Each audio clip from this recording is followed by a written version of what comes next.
Muito boa noite, com muito prazer, com muita alegria, que nós começamos mais um programa de direção espiritual hoje falando de amizade.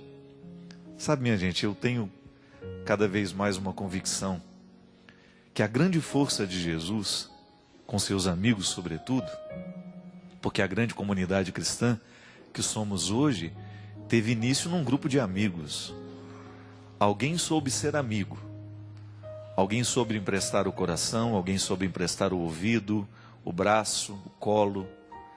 Alguém soube emprestar o olhar, porque bons amigos são aqueles que se emprestam no momento da necessidade.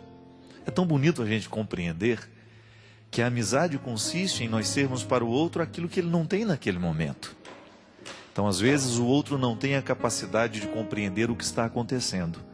Eu vou, fico do lado, quem sabe ajudo a lançar luzes sobre uma realidade que ele não sabia viver sozinho, e na nossa companhia as coisas se desenrolam melhor. A grande comunidade cristã que nós somos, nasceu na capacidade humana que Jesus tinha de aglutinar as pessoas, de estabelecer vínculo. Tenho essa convicção, que antes de Jesus se mostrar Deus, antes de Jesus mostrar o seu lado divino, o que ele verdadeiramente revelou e foi causa de cativar os outros, era a sua verdadeira humanidade. Um ser humano que deu certo, um ser humano que foi equilibrado, um ser humano que buscou ser o melhor possível. Nisso já agia a graça de Deus, é claro. Mas ali existe todo o processo formativo de Jesus.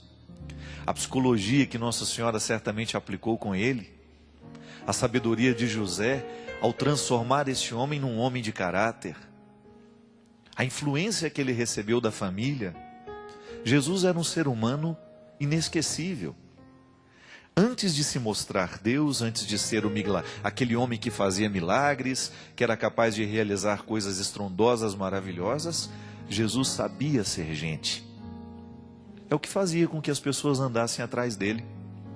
A palavra de Jesus era uma palavra que estabelecia vínculo. Era uma palavra que aproximava, não era uma palavra que afastava. Se você vai na Sagrada Escritura, e se você começa a pesquisar essa humanidade de Jesus, se você começa a ler as passagens que revela Jesus com seus amigos, Jesus nas festas, Jesus convivendo, você vai encontrar um ser humano inesquecível. E o bonito de tudo isso, minha gente, é que nós, como grande comunidade cristã, nós somos convidados a ser Jesus de novo. Toda a dimensão divina está a nosso favor, porque nós somos filhos da graça. A graça de Deus não deixa de agir em nós. Mas aí entra a responsabilidade humana no acolhimento dessa graça, quando nós olhamos para o humano que está em Jesus. Queremos ser como Ele. Não somos anjos, somos humanos, eu, você, marcados por limites, por incompreensões, por dificuldades. Erramos, acertamos, mas não perdemos de vista o referencial que nós queremos nos tornar. E é bonito quando a gente descobre que ao ser amigo de alguém, que ao ser marido, que ao ser irmão, que ao ser filho, nós estamos também buscando o modelo de Jesus para a nossa vida. E que no momento que a gente precisa, é bom a gente encontrar alguém que tem raiz, como diz a música. Jesus conseguia ser isso, né? Podava o que havia de ruim nas pessoas, não deixava crescer. Como? Através da palavra dele. Jesus era um amigo que estava o tempo todo comprometido com as pessoas que ele amava. Ele não permitia que crescesse dentro do coração que ele amava alguma coisa que pudesse ser ruim. E é bom quando nós temos alguém na vida que cumpre esse papel também. De nos amar de um jeito certo, de nos promover para a liberdade, de fazer acontecer dentro do nosso coração a ressurreição nossa de cada dia, não é verdade? Há dias em que a gente parece que está meio morto. Parece que a vida, às vezes, tem o poder de nos sepultar antes da morte. Quando a gente percebe que a gente está perdendo as esperanças, quando as tristezas estão sendo superiores às nossas alegrias, quando a gente fica desanimado, você experimenta isso, eu experimento. Quando a gente sofre por não ser amado do como a gente gostaria que fosse, quando você escuta o que não gostaria de ter escutado, quando você perde e não gostaria de ter perdido, quando você é traído, quando você descobre alguma coisa que não foi do jeito que você planejou, é como se a vida começasse a nos sepultar antes mesmo da morte. Mas eis que entra alguém com seu poder de nos olhar de forma humana e divina e nos convence de que a ressurreição ainda é possível, que nós não estamos condenados a viver a morte de hoje. Todo dia a gente morre e a gente renasce um pouco. O processo de viver e de morrer é cíclico, né? Ele não para. Hoje eu estou morrendo. Eu tenho um dia a menos na minha vida. Isso não é para eu ficar desesperado. Hoje eu estou um dia mais próximo da minha morte. Você também. Mas ao pensar nesta possibilidade, nesta realidade, não é uma possibilidade, é uma realidade. Querendo você ou não, hoje você está um dia mais próximo do seu destino final. Isso não é para nos encher de desespero, mas é para, quem sabe, a gente pensar na qualidade que nós queremos dar aos dias que nos restam. Não é assim? É o que Jesus fazia. A mudança que acontecia na vida das pessoas é porque Jesus abriu os olhos delas para esta realidade, mas sem desespero. O diabo gosta de nos colocar no desespero, Deus gosta de nos colocar na esperança. Há duas formas de interpretar este tempo que nos resta.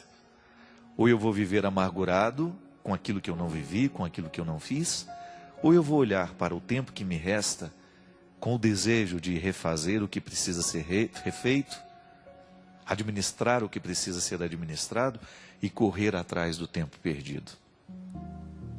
Eu tive a graça de receber na minha casa essa semana o Guilherme, um amigo que a vida me deu a oportunidade de fazer. Ele já me conhecia e eu não. E eu tive a graça de ter o Guilherme. E eu achei interessante o quanto que na vida do Guilherme, Deus me utilizou como sendo um sinal. Um rapaz jovem, cheio de vida, diferente, não é comum, não é?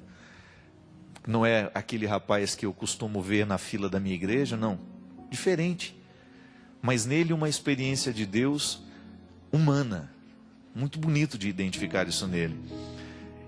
E eu, conversando com ele ontem, ele me dizia assim: padre, uma das coisas que mais marcou de tudo aquilo que o senhor dizia é quando o senhor falou do sucesso. O senhor disse que fazer sucesso é ser feliz. Que o seu pai nunca apareceu em grandes noticiários, ele nunca foi noticiado, ele nunca apareceu na televisão, mas que o seu pai era um homem de sucesso porque ele buscava a felicidade todo dia na simplicidade dele. E é verdade, minha gente. E às vezes, da mesma forma como Deus entrou na vida do Guilherme através da minha palavra, você também tem o poder de entrar na minha vida através de uma palavra que você me diz. Essa semana eu recebi um e-mail de uma senhora que falou tanto ao meu coração. Ela fazia um comentário de uma realidade que aconteceu essa semana e que me tocava profundamente, sabe, para abrir os meus olhos de uma maneira simples, bonita e direta para alguma coisa que Deus queria me dizer, que me disse através dela. E é interessante que quando a gente termina de ler um e-mail como esse, a gente sente vontade de dizer: palavra da salvação, não é verdade? Qual é a palavra que nos salva? É aquela que nos encontra na hora certa. A palavra que tem o poder de salvar é aquela palavra que nos encontra no momento certo.